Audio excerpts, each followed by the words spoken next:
Hello everyone, welcome to my UPSC.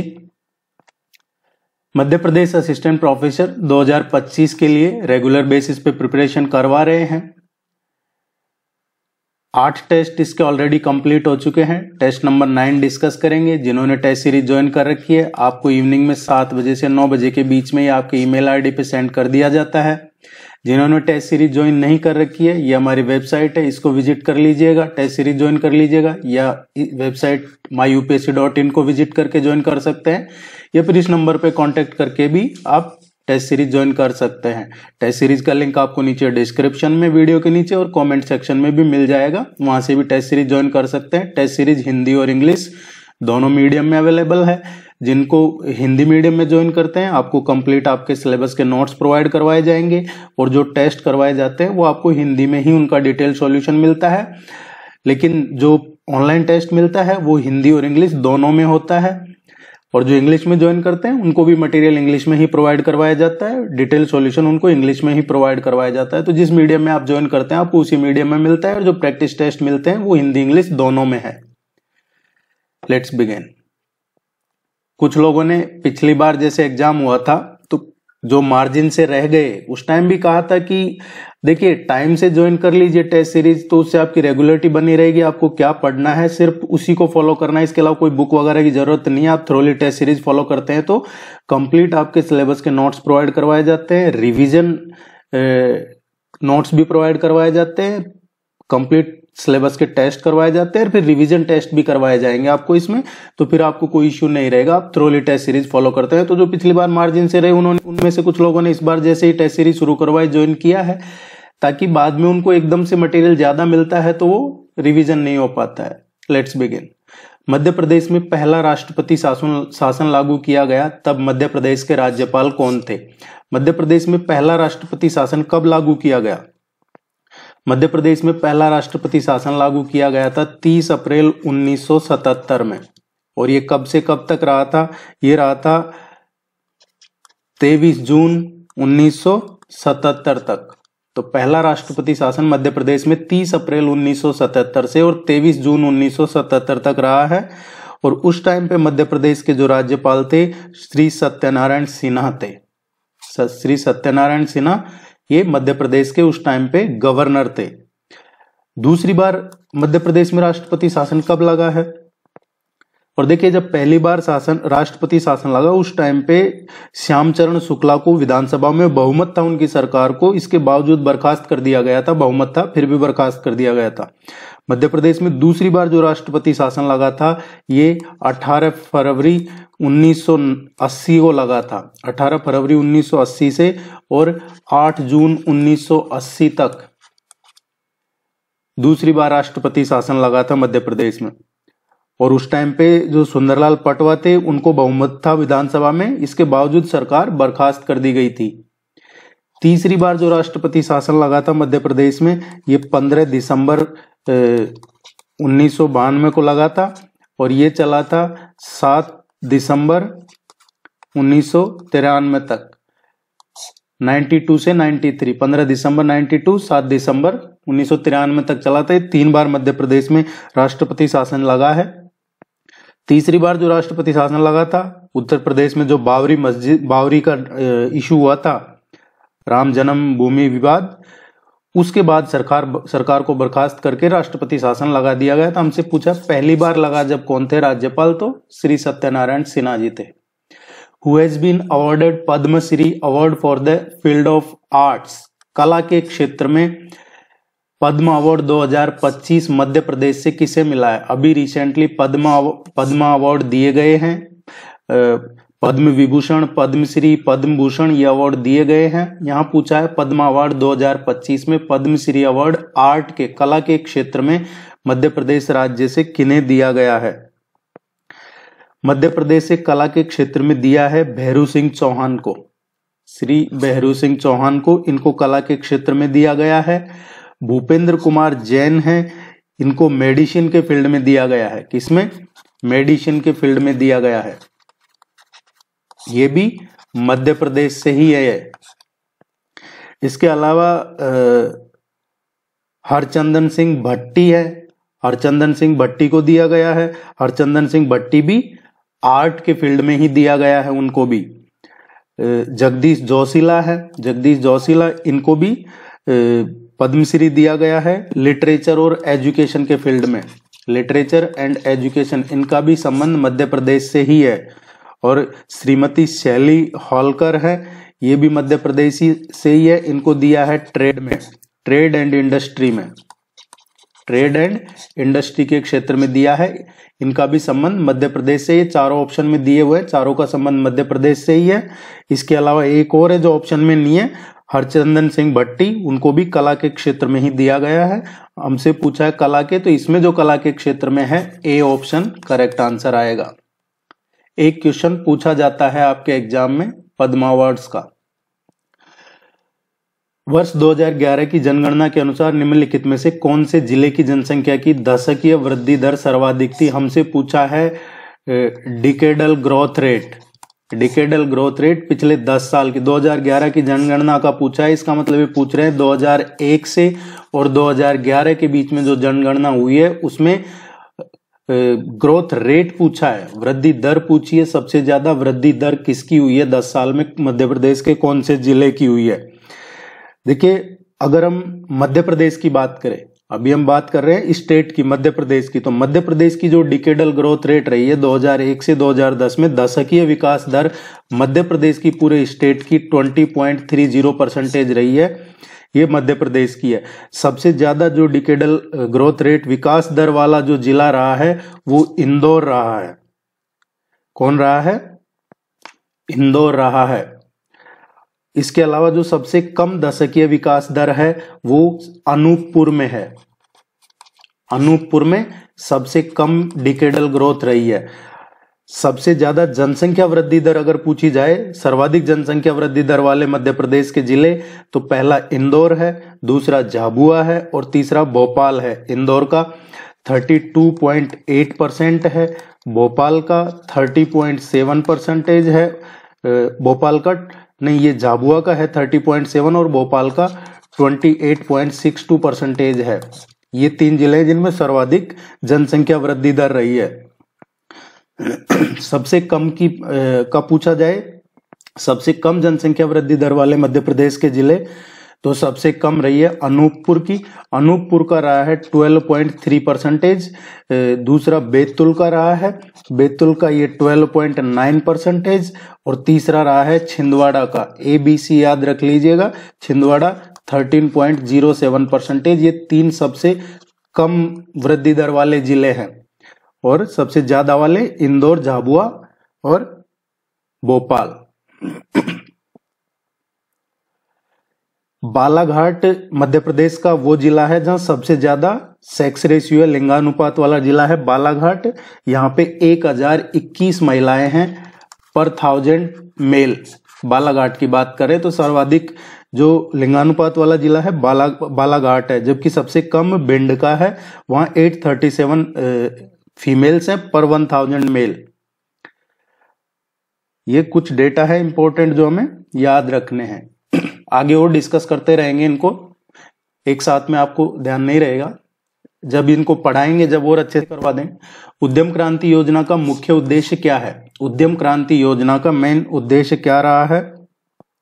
उद्यम क्रांति योजना ये स्वरोजगार के लिए गारंटी रहित ऋण प्रदान करने के लिए ये राज्य में शुरू की गई है उद्यम क्रांति योजना। What is the rank of the Madhya Pradesh in the state with the largest forest and tree cover? देखिए, एक तो पूछा जाता है लार्जेस्ट फॉरेस्ट कवर, कहीं लार्जेस्ट ट्री कवर, इनमें कंफ्यूज नहीं होना है। क्वेश्चन पूछ रहा है फॉरेस्ट एंड ट्री कवर दोनों, क्योंकि कई बार क्या होता है आप कमेंट करते हैं कि आपने उसमें ये बताया था अभी ये बता रहे हैं, तो इसको समझना जरूरी है कि क्वेश्चन में क्या बताया गया है। अगर और पहले की रिपोर्ट थी 2021 की, वो नहीं है, अभी 2023 की नई रिपोर्ट आ चुकी है। अभी ये नई रिपोर्ट आ चुकी है 2023 की, और यहां से क्वेश्चन पूछा जाना मान के चले पूछा जाएगा, यहां से पहले भी एग्जाम में पूछे गए हैं। एरिया वाइज जो 3 स्टेट है जहां लार्जेस्ट फॉरेस्ट कवर है उनकी बात कर रहे हैं हम। तो फॉरेस्ट कवर में जो टॉप 3 स्टेट है उनमें पहले नंबर पे मध्य प्रदेश है, दूसरे नंबर पे अरुणाचल प्रदेश है और तीसरे नंबर पे छत्तीसगढ़ है। हम बात कर रहे हैं लार्जेस्ट फॉरेस्ट कवर की। और अगर जो स्टेट मैक्सिमम फॉरेस्ट और ट्री कवर की बात करें हम, फॉरेस्ट और ट्री कवर में, तो ये इसमें छत्तीसगढ़ है पहले नंबर पे फॉरेस्ट एंड ट्री कवर में, दूसरे पे उत्तर प्रदेश है, तीसरे पे इसमें ओडिशा है और चौथे पे इस पे राजस्थान है फॉरेस्ट एंड ट्री कवर में। अब अगर मैक्सिमम इंक्रीज फॉरेस्ट में कहां हुआ है, सबसे ज्यादा फॉरेस्ट में इंक्रीज कहां हुआ है, तो ये मिजोरम में और उसके बाद गुजरात और उसके बाद उड़ीसा, यहां पे ज्यादा इंक्रीज हुआ है। अब यहां एरिया वाइज पूछा गया है। किस वाइज पूछा गया है? Area wise. ये जो पढ़ा है हमने, ये तो इंक्रीज कहां हुआ है, forest and tree cover increase कहां पे हुआ है। एक तो ये कि पहले के बजाय बढ़ा है, इसको समझना है आपको, पहले के बजाय ज्यादा कहां बढ़ा है, तो ये फॉरेस्ट और ट्री कवर का पूछा गया है। पहले के बजाय जो ज्यादा बढ़ा है छत्तीसगढ़, उत्तर प्रदेश और उड़ीसा, राजस्थान। और फॉरेस्ट एंड ट्री कवर, ये दोनों फॉरेस्ट एंड ट्री कवर दोनों पहले के बजाय बढ़ा है, इंक्रीज हुआ है। दूसरा जो हम मिजोरम, गुजरात और उड़ीसा का कह रहे हैं, वो फॉरेस्ट कवर है, मैक्सिमम इंक्रीज हुआ है फॉरेस्ट कवर। तो फॉरेस्ट एंड ट्री, और अगर फॉरेस्ट कवर की बात करें तो उसमें मिजोरम, गुजरात एंड ओडिशा ये है। लेकिन यहां पूछा गया है area wise largest forest and tree cover. Largest forest and tree cover मतलब सबसे ज्यादा कहां पे है। इसमें कहीं भी ये नहीं लिखा हुआ क्वेश्चन में कि इंक्रीज कहां हुआ है। सिंपल सा पूछा है कि जो फॉरेस्ट रिपोर्ट 2023 है उसके अकॉर्डिंग सबसे ज्यादा फॉरेस्ट और ट्री कहां पे है, उसमें पहली रैंक कौन सी है या दूसरी कौन सी है या मध्य प्रदेश की कौन सी रैंक है।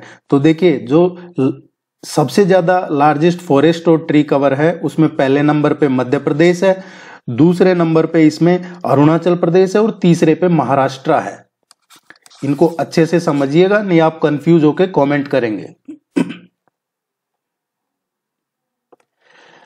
2023-24 में मध्य प्रदेश सरकार के कुल व्यय बजट का कितना प्रतिशत एजुकेशन के लिए आवंटित किया गया था। शिक्षा के क्षेत्र में 2023-24 में मध्य प्रदेश सरकार का जो टोटल व्यय बजट का कितना, जो टोटल बजट है उसका कितना मध्य प्रदेश में एजुकेशन पे खर्च आवंटित किया था, अलॉट किया था एजुकेशन के लिए, ये पूछा है। तो एजुकेशन के लिए 12.2% एजुकेशन के लिए यहाँ पे आवंटित किया गया था।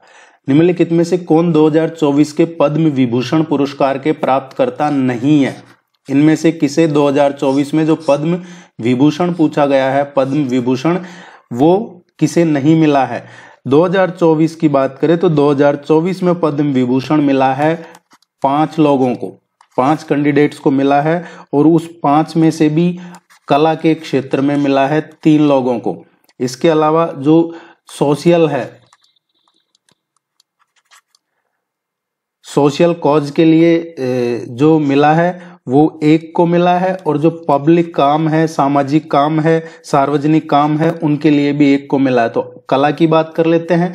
कला में मिला है वैजयंती माला को, चिरंजीवी को, और इनके अलावा सुश्री पद्मा सुब्रमण्यम है उनको। वैजयंती माला को कला के क्षेत्र में, और वैजयंती माला का संबंध तमिलनाडु राज्य से है। कोनिडेला चिरंजीवी ये एक एक्टर हैं, इनको भी कला के क्षेत्र में मिला है। ये आंध्र प्रदेश के रहने वाले हैं, इनका संबंध आंध्र प्रदेश से है।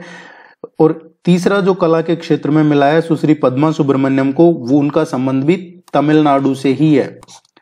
इसके अलावा जो चौथा मिला है एम वेंकैया नायडू, श्री एम वेंकैया नायडू, इनको सार्वजनिक मामले में मिला है और ये भी आंध्र प्रदेश के रहने वाले हैं। और इसके अलावा एक और जो सामाजिक काम के लिए मिला है वो मरणोपरांत दिया गया है बिंदेश्वर पाठक को। श्री बिंदेश्वर पाठक को दिया गया है, मरणोपरांत दिया गया है, और इनका संबंध बिहार से है, सामाजिक कार्य के लिए दिया गया है। AR रहमान को नहीं मिला है। तो डी इसका करेक्ट आंसर आएगा। Devendra Parmar has been awarded the national Gopal Ratna award 2024 belongs to which district of Madhya Pradesh. देखिए, एक क्वेश्चन हिंदी एक इंग्लिश, इसका मतलब ये नहीं है कि आपको इसी तरीके से मिलेंगे। ये तो आपको इसलिए करवाया जा रहा है कि आपको ये जानकारी रहे कि टेस्ट सीरीज हिंदी और इंग्लिश दोनों में अवेलेबल है। अदरवाइज आप जिस मीडियम में ज्वाइन करते हैं, तो जैसे आप हिंदी में ज्वाइन करते हैं तो ये क्वेश्चन आपको हिंदी में ही मिलेगा। ऑनलाइन जो टेस्ट मिलता है उसमें ये क्वेश्चन हिंदी इंग्लिश दोनों में मिलेगा, और इसका डिटेल सॉल्यूशन आप जिस मीडियम में ज्वाइन करते हैं उसी में मिलता है। Devendra Parmar has been awarded the national Gopal Ratna award 2024 belongs to which district of Madhya Pradesh. Devendra Parmar ji को अभी recently national Gopal Ratna award 2024 से सम्मानित किया गया है। ये इनका संबंध मध्य प्रदेश के किस जिले से है? ये शाजापुर के रहने वाले हैं मध्य प्रदेश में, देवेंद्र सिंह परमार, और इनको डेयरी फार्मिंग में मिला है। डेयरी फार्मर, जो best dairy farmer rearing indigenous cattle buffalo breed है, इस कैटेगरी में दिया गया है इनको नेशनल गोपाल रत्न अवार्ड, और ये मध्य प्रदेश के शाजापुर के रहने वाले हैं। दूसरा इसमें अवार्ड जो दिया गया है गोपाल रत्न अवार्ड, ये दिया गया था श्रीमती रेणु को। श्रीमती रेणु को मिला है, और श्रीमती रेणु का संबंध हरियाणा के झज्जर जिले से है। तीसरा जो दिया गया है इसमें सुरभि सिंह को दिया गया है। इसमें श्रीमती सुरभि सिंह को दिया गया है। सुरभि सिंह का संबंध उत्तर प्रदेश से है, उत्तर प्रदेश के बिजनौर जिले से। तो इसमें टोटल 3 लोगों को जो मिला है, श्रीमती रेणु, उनका संबंध झज्जर हरियाणा से है। दूसरा जो मिला है श्री देवेंद्र सिंह परमार, ये शाजापुर मध्य प्रदेश के हैं। और तीसरा श्रीमती सुरभि सिंह, इनका संबंध उत्तर प्रदेश के बिजनौर से है। बी इसका क्वेश्चन का करेक्ट आंसर आएगा। वीडियो को लाइक जरूर कीजिएगा। आप में से बहुत से लोग वीडियो देख रहे हैं लेकिन चैनल को सब्सक्राइब नहीं कर रखा है, तो ये रिक्वेस्ट है आपसे, चैनल को सब्सक्राइब करके सपोर्ट कीजिए। Madhya Pradesh drone promotion policy will be started in which year. Madhya Pradesh में ड्रोन प्रमोशन पॉलिसी लागू होने वाली है, तो ये कौन से साल से लागू होगी? मध्य प्रदेश में ड्रोन प्रमोशन पॉलिसी अब ये लागू होगी 2025 से। तो आपसे पूछा जाए ड्रोन प्रमोशन पॉलिसी कब इंप्लीमेंट की है, कब लागू हुई है, तो ये 2025 में लागू होने वाली है। बी इसका करेक्ट आंसर है। FPGA एकीकृत सर्किट है जिसका आर्टिफिशियल इंटेलिजेंस को डिप्लॉय करने के लिए व्यापक रूप से उपयोग किया जाता है। FPGA का विस्तृत रूप क्या है? यहां पूछा है कि जो FPPA है उसकी फुल फॉर्म क्या है FPGA की। FPGA एक इंटीग्रेटेड सर्किट है जिसे हम IC बोलते हैं, IC इंटीग्रेटेड सर्किट वो है। इसका फुल फॉर्म क्या है? विस्तृत प्रोग्रामेबल गेट एरे, ये इसका फुल फॉर्म है। ये चर्चा में है और सिलेबस में भी है। निम्नलिखित में से कौन सी पुस्तक राजशेखर द्वारा नहीं लिखी गई है? राजशेखर द्वारा कौन सी पुस्तक नहीं लिखी गई है, ये हमसे पूछा है। देखिए, इसमें से जो ऑप्शन दे रखे हैं, प्रबंध चिंतामणि, प्रबंध चिंतामणि ये राजशेखर की बुक नहीं है। ये मेरुतंग, इसके रचयिता कौन है? मेरुतंग। मेरुतंग, कहीं आपको मेरुतंगाचार्य भी लिखा हुआ मिलेगा, वो इसके रचयिता है। बाकी जो काव्य मीमांसा है, कर्पूर मंजरी है, ये तीनों राजशेखर की है। डी, ये जो सी ऑप्शन है ये मेरुतंग की है, राजशेखर की नहीं है। MS-DOS निम्नलिखित में से किस प्रकार के यूजर इंटरफेस वाला एक ऑपरेटिंग सिस्टम है? MS-DOS का पूछा है, ये किस प्रकार के यूजर इंटरफेस वाला एक ऑपरेटिंग सिस्टम है? OS है। तो देखिए, माइक्रोसॉफ्ट डॉस की बात हो रही है। माइक्रोसॉफ्ट डॉस क्या है? माइक्रोसॉफ्ट डॉस होता है Microsoft disk operating system. Disk operating system ये है MS-DOS, Microsoft disk operating system. Microsoft corporation का ये बनाया हुआ सबसे पुराना टेक्सटुअल यूजर इंटरफेस है, जिसको TUI कहते हैं। यूजर इंटरफेस कौन सा? टेक्सचुअल इंटरफेस है। ये कमांड आधारित इंटरफेस है। कमांड आधारित इंटरफेस के साथ एक ऑपरेटिंग सिस्टम का भी एक एग्जांपल है, और ये पूरी तरह से यूजर डिपेंडेंट ऑपरेटिंग सिस्टम है। तो ये कमांड आधारित इंटरफेस है। The Panchamrit strategy is associated with, ये करंट अफेयर्स का क्वेश्चन है हमारे सिलेबस में। Current affairs Madhya Pradesh, national, international दिया हुआ है, तो ये वही का क्वेश्चन है पंचामृत का। द पंचामृत स्ट्रेटेजी अभी ये चर्चा में है। इंडिया का एक कमिटमेंट है, किस चीज का? क्लाइमेट चेंज मिटिगेशन का इंडिया का जो कमिटमेंट है उसको लेके है ये, India's commitment to climate change mitigation, उसी को लेके भारत ने ये पंचामृत स्ट्रेटेजी बनाई है। और ये COP26 जो हुआ है उसमें इंडिया ने ये अनाउंस किया था पंचामृत स्ट्रेटेजी। इसमें 5 पॉइंट हैं, 5 कमिटमेंट हैं जो क्लाइमेट के बेहतरी के लिए है, ये 5 पॉइंट्स। और इसमें है कि जो नॉन फॉसिल फ्यूल है, नॉन फॉसिल फ्यूल, इसको अचीव करने का 500 गीगावाट का टारगेट है नॉन फॉसिल फ्यूल का अप टू 2030। इंडिया का एम है 500 गीगावाट की non fossil fuel energy install करने की। तो ये पंचामृत याद रखिएगा, ये भारत का कमिटमेंट है अभी COP26 में। एडोब फोटोशॉप किस प्रकार के सामान्य प्रयोजन एप्लीकेशन सॉफ्टवेयर का एक उदाहरण है? एडोब फोटोशॉप है, ये ग्राफिक्स सॉफ्टवेयर का उदाहरण है। चाहे पेंट हो, एडोब फोटोशॉप हो, ये ग्राफिक्स सॉफ्टवेयर के एग्जाम्पल है। What is the name of India's first indigenously developed humanoid robot for space mission? ये स्पेस मिशन के लिए पहला इंडिजीनियसली डेवलप किया है ये ह्यूमनॉइड रोबोट, और ये है व्योमित्र। कौन सा है? व्योमित्र है ये। अभी गगनयान को लेकर चर्चा में है ये। जनजातीय वर्ग के विद्यार्थियों को शंकर शाह और रानी दुर्गावती योजना दिया जाने का क्या उद्देश्य है? ये किसके लिए है? जनजातीय वर्ग के विद्यार्थियों के लिए शंकर शाह और रानी दुर्गावती पुरस्कार योजना। ये किनको दिया जाता है? जो 10th और 12th क्लास की परीक्षाओं में जो मेधावी स्थान पाने वाले विद्यार्थी है उनको प्रोत्साहित करने के लिए, 10वीं और 12वीं की परीक्षा में जो टॉपर्स हैं उनको प्रोत्साहित करने के लिए यह पुरस्कार दिए जाते हैं। शंकर शाह और रानी दुर्गावती पुरस्कार जनजातीय वर्ग के जो स्टूडेंट्स हैं उनके लिए। In which district of Madhya Pradesh the famous Madhav national park is located? Madhav national park is situated in the Shivpuri district. ये ग्वालियर डिवीजन में पड़ता है, नॉर्थ वेस्ट मध्य प्रदेश का पार्ट है ये। यहाँ पे 2 नेशनल हाईवे हैं काफी फेमस, जो आगरा से बॉम्बे हुआ करता था फॉर्मर हाईवे 3, और झांसी से शिवपुरी नेशनल हाईवे 27 जो पहले 25 हुआ करता था। इसको और डिटेल में ज्योग्राफी के साथ पढ़ेंगे। वैसे तो जो पिछली बार करवाया है वो सारे वीडियो चैनल पे अवेलेबल है। Ancient history, modern history, medieval history, geography, polity, art, culture, आपका ये सभी मध्य प्रदेश का चैनल पे अवेलेबल है।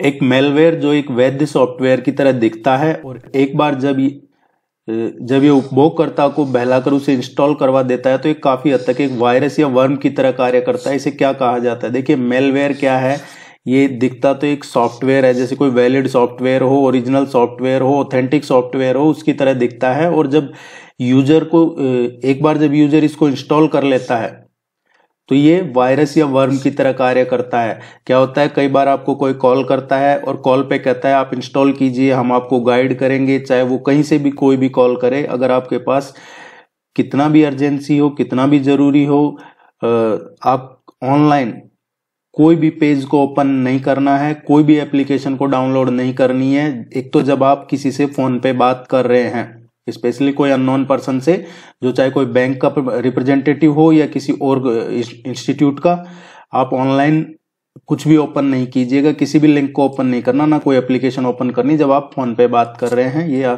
ध्यान रखना है। और ये इसको ट्रोजन कहा जाता है।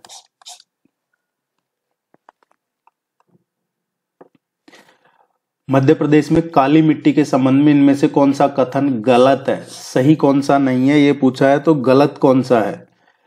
मध्य प्रदेश में जो ब्लैक सोयल है, काली मिट्टी, ये डेक्कन लावा के से निर्मित हुई है, दक्कन लावा के अपक्षय से निर्मित हुई है, ये बिल्कुल सही है। इस मिट्टी में नाइट्रोजन, फास्फोरस और जैव पदार्थों की मात्रा अधिक होती है। नहीं, ऐसा नहीं है। जो ब्लैक सोयल है उसमें नाइट्रोजन, फास्फोरस, ह्यूमस, इसकी मात्रा अधिक नहीं कम होती है। इस मिट्टी में नमी धारण करने की जो कैपेसिटी है, क्षमता है, वो ज्यादा होती है। ये मिट्टी मुख्यतः राज्य के पश्चिमी भागों में पाई जाती है, ये भी सही है। ये कपास, गेहूं और सोयाबीन की खेती के लिए काफी अच्छी होती है, सबसे उपयुक्त मिट्टी होती है कपास, गेहूं और सोयाबीन की खेती के लिए ब्लैक सोयल। बी इसका करेक्ट आंसर आएगा, क्योंकि ये गलत है। तो काली मिट्टी किसके लिए, किसकी मात्रा ज्यादा होती है उसमें? काली मिट्टी में कैल्शियम, मैग्नीशियम, एल्यूमिनियम, लोहा, पोटेशियम, ये भरपूर मात्रा में होता है, ना कि नाइट्रोजन, फास्फोरस और जैव पदार्थ। ये नाइट्रोजन, फास्फोरस और जैव पदार्थ काली मिट्टी में कम होते हैं, जबकि कैल्शियम, मैग्नीशियम, लोहा, पोटेशियम, एल्यूमिनियम ये ज्यादा होते हैं। वीडियो को लाइक कीजिएगा, चैनल को सब्सक्राइब कर लीजिएगा। टेस्ट सीरीज के लिए वेबसाइट विजिट कर लीजिए, या वीडियो के नीचे डिस्क्रिप्शन में कमेंट सेक्शन में लिंक मिल जाएगा, इस नंबर पे कांटेक्ट करके भी आप टेस्ट सीरीज ज्वाइन कर लीजिएगा। आपको रेगुलर बेसिस पे इस पे टेस्ट मिलते रहेंगे। Which cities of India have been added to the list of wetland cities of the world by UNESCO? कौन सी सिटी ऐड की है wetland cities of the world by UNESCO ने अभी ये ऐड की है? देखिए, इंदौर और उदयपुर, ये दो सिटीज, पहली दो इंडियन सिटीज हैं, इनको ग्लोबल लिस्ट में वेटलैंड सिटीज की, जो रामसर कन्वेंशन की वेटलैंड सिटीज की लिस्ट है, उसमें ऐड किया गया है इंदौर और उदयपुर को। इंदौर में क्या है? सिरपुर लेक। भाई वेटलैंड में ऐड किया है तो कोई पॉन्ड, लेक कुछ होगा ना, तो ये इंदौर में है, सिरपुर लेक है। इसको रिकॉग्नाइज किया है फॉर वाटर बर्ड, इसलिए, और इसको डेवलप किया जाएगा एज ए बर्ड सेंचुरी। और उदयपुर में क्या है? उदयपुर में 5 मेजर वेटलैंड्स हैं। उदयपुर गिरा हुआ है 5 मेजर वेटलैंड से। ये उदयपुर राजस्थान में है। इसमें पिछोला झील, फतेह सागर झील, रंग सागर, स्वरूप सागर और दूध तलाई, ये 5 मेजर वेटलैंड है, इसलिए उदयपुर को चुना है। और इंदौर में सिरपुर लेक की वजह से इंदौर को दिया गया है, ये ध्यान रखना है। सिरपुर लेक और उदयपुर की पिछोला, फतेह सागर, रंग सागर, स्वरूप सागर और दूध तलाई। एक जिला एक उत्पाद योजना के तहत छतरपुर का प्रमुख उत्पाद क्या है? 1 डिस्ट्रिक्ट 1 प्रोडक्ट का क्वेश्चन एमपीपीएससी हो या देश का कोई भी एग्जाम हो, असिस्टेंट प्रोफेसर का, स्टेट पीएससी का, इनमें जरूर पूछा जाता है 1 डिस्ट्रिक्ट 1 प्रोडक्ट का। ये देश में सभी राज्यों में है।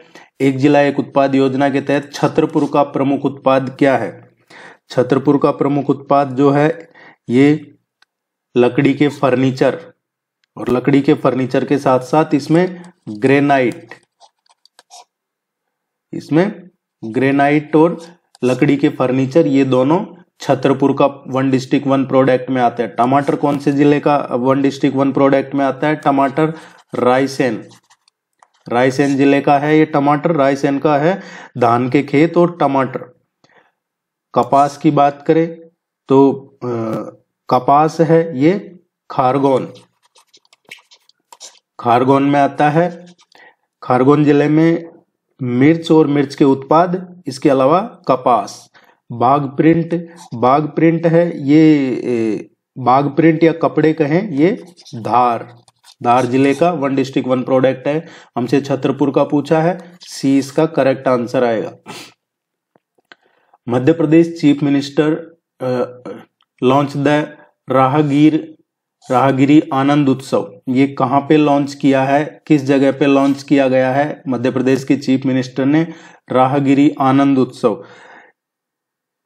देखिए, इसमें कई तरीके के प्रोग्राम ऑर्गेनाइज किए गए हैं। जो राहगिरी आनंद उत्सव हुआ है, इसमें चाहे योगा को लेके हो, साइंस को लेके हो, एनवायरनमेंट को लेके हो, सिंगिंग को लेके हो, लिटरेचर को लेके हो, कई तरह के इसमें प्रोग्राम्स का ऑर्गेनाइज किया गया है। और ये कहाँ ऑर्गेनाइज किया है? उज्जैन में इनका ऑर्गेनाइज किया है, ध्यान रखना है। राहगिरी आनंद उत्सव उज्जैन, और इसमें science, environment, singing, literature, yoga सभी के प्रोग्राम हुए हैं। छतरपुर के चरण पादुका गोलीकांड में भीड़ पर गोली चलाने का आदेश किसने दिया था? जो छतरपुर में हुआ था चरण पादुका गोलीकांड, इसमें देखिए छतरपुर में ये जो गोलीकांड हुआ है ये काफी मशहूर है। इसको इसमें जो उस टाइम पे एजेंट था, पॉलिटिकल एजेंट कर्नल फिशर थे, उनके आदेश पे ये दिया गया था।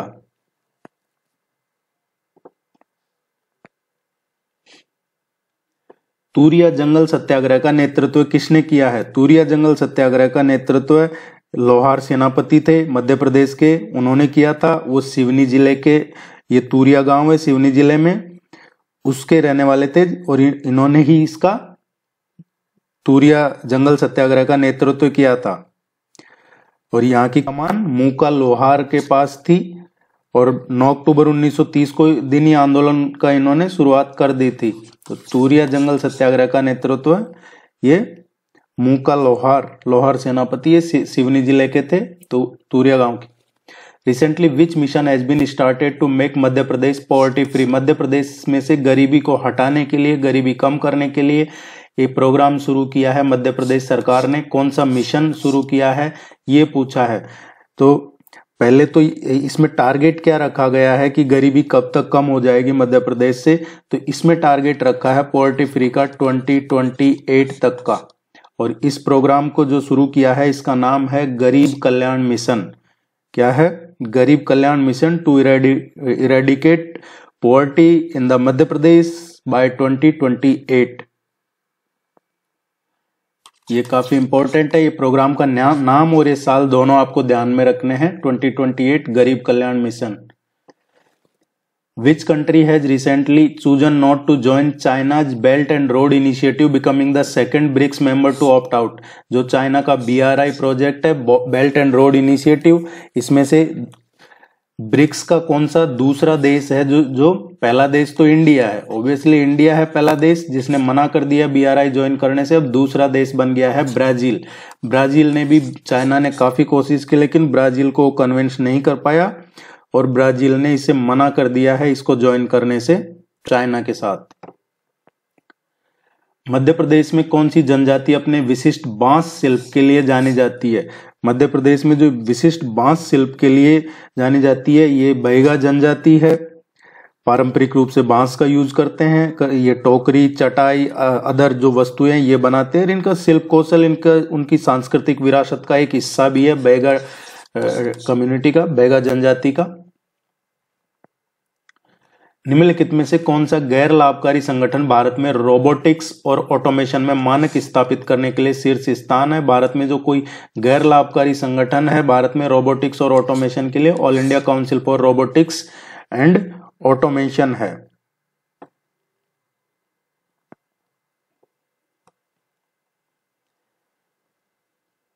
सूची फर्स्ट को सूची सेकंड से सुमेलित करना है। ये डिस्ट्रिक्ट दे रखे हैं और इधर ये सीमेंट उद्योग दे रखा है।